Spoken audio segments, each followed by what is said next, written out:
Déjà, comment choisir son partenaire de vie de façon générale? Cela sous-entend que soi-même, nous avons un projet de vie. Ça veut dire que nous-mêmes, on a pris le temps de réfléchir à qu'est-ce que je veux faire de ma vie, à où est-ce que je veux aller. Ce qui nous permettra de savoir choisir l'autre en fonction de nos aspirations.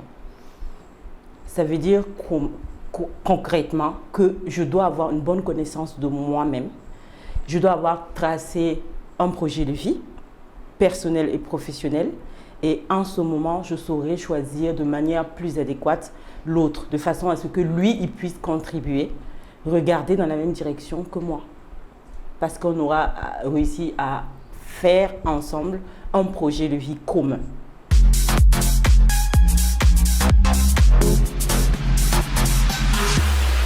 Alors oui, effectivement, en plus d'être coach formatrice, je suis la directrice de InfoStar Lab. InfoStar Lab qui est un incubateur, membre du groupe Éclat Coaching et qui est une structure d'accompagnement à l'entrepreneuriat innovant. Les critères importants, c'est trouver la personne déjà qui est capable d'accepter cette vie d'entrepreneur qu'on a.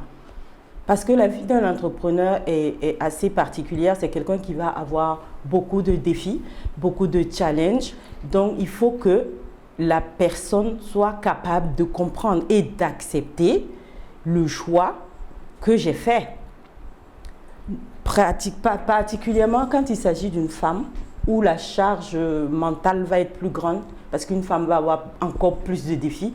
Elle va avoir la charge mentale de sa famille, je veux dire en plus des défis professionnels de son époux, en fait sa vie de femme, sa vie d'épouse, sa vie de mère à concilier avec les challenges d'un entrepreneur.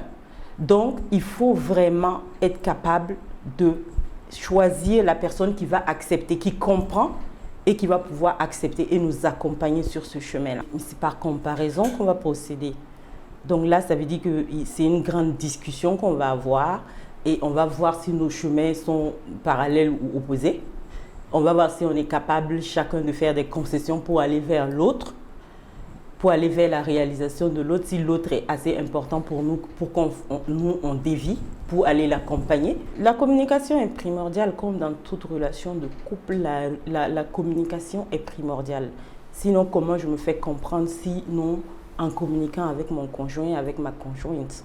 Donc, il faut vraiment établir une bonne relation de communication pour que l'autre soit capable de me comprendre, de comprendre les défis auxquels je fais face parfois.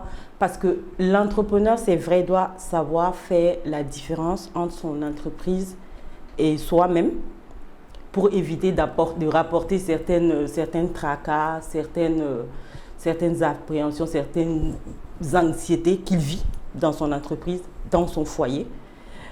Et c'est aussi en communiquant parfois qu'il va faire comprendre à l'autre que là, je fais face à tel défi, il faut que tu sois compréhensive et que tu peux m'accompagner aussi dans ce chemin-là. Il faut savoir distinguer l'entreprise de moi.